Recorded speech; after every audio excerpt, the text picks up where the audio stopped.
എന്തിനാ അമ്മയും അച്ഛനും ഇങ്ങനൊരു തീരുമാനം എടുത്തതെന്ന്? ഇതൊട്ടും ശരിയല്ല, ശരിയാവില്ല. സർ, നമ്മളെ രണ്ടുപേരെയും അമ്മയും അച്ഛനും ഒരു അഭിപ്രായം പറയാൻ സമ്മതിച്ചില്ല.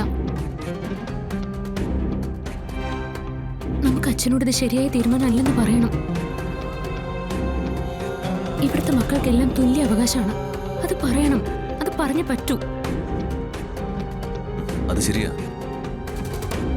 ഇപ്പൊ തന്നെ അച്ഛനെ കണ്ട് ഈ തീരുമാനം മാറ്റാൻ പറയാം.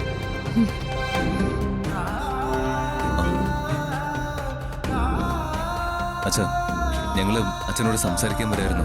ഇതിനാണ് ഞങ്ങളെടുത്ത തീരുമാനം തിരുത്തണമെന്ന് പറയാനാണ്. അതെ അച്ഛാ, അത് ശരിയാവില്ല. അങ്ങനെയൊന്നും പാടില്ല അച്ഛാ. അത് ഒരിക്കലും അംഗീകരിക്കാൻ പോലും പറ്റില്ല. ആർക്ക് അംഗീകരിക്കാൻ പറ്റില്ലെന്നാണ് ശ്യാമ പറയുന്നത്? ഞങ്ങളോടുള്ള സ്നേഹം കൊണ്ടാ ആദ്യേട്ടനും അരുണേട്ടനും അമൃതേടത്തിയൊക്കെ ഇതിനൊക്കെ സമ്മതിച്ചത്. പക്ഷേ അതൊന്നും ശരിയല്ല അച്ഛാ. അതൊരിക്കലും ശരിയാവില്ല.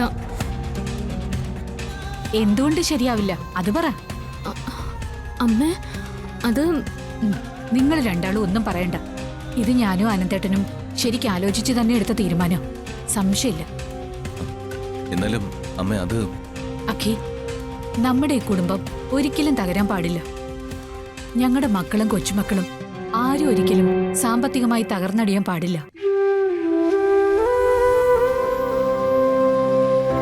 അതിന് പകുതി സ്വത്ത് നിങ്ങൾ രണ്ടാളുടെയും കയ്യിൽ സുരക്ഷിതമായി തന്നെ ഇരിക്കണം.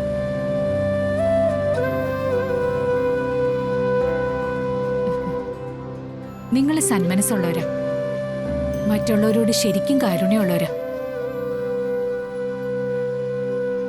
എന്ത് കാര്യത്തിനും ആരെ സഹായിക്കാൻ സന്മനസ് കാണിക്കുന്നവരാ. അങ്ങനെയുള്ളവരുടെ കയ്യിൽ മേജർ സ്വത്ത് നിലനിന്നാൽ മാത്രമേ കുടുംബത്തിലെ എല്ലാ അംഗങ്ങൾക്കും ശ്രേയസ്സുണ്ടാവും.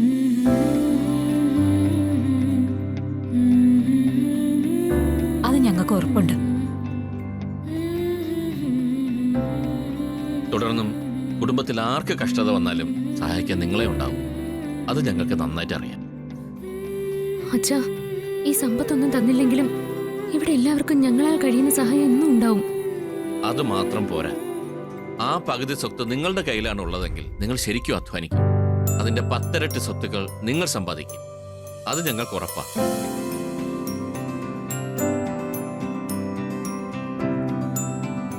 നിങ്ങൾക്ക് ജനിക്കാൻ പോകുന്ന കുഞ്ഞിന് 18 വയസ്സ് തികയുന്നതുവരെ സ്വത്തുവകകളുടെ കൈകാര്യം അച്ഛനമ്മമാരായ നിങ്ങൾക്കായിരിക്കും.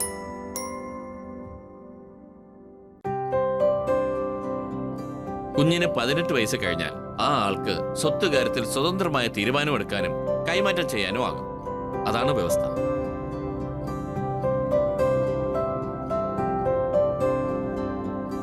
ഇനി രണ്ടാളെ എതിർക്കാൻ നിൽക്കേണ്ട. നിശ്ചയിച്ചതുപോലെ കാര്യങ്ങൾ നടക്കും. രണ്ടാൾ ചെല്ല്. അച്ഛാ, വെറുതെ ഇനി സംസാരിച്ച സമയം കളയണമെന്നില്ല. ഈ തീരുമാനത്തിൽ മാറ്റമില്ല. രണ്ടാൾ ചെന്നേ.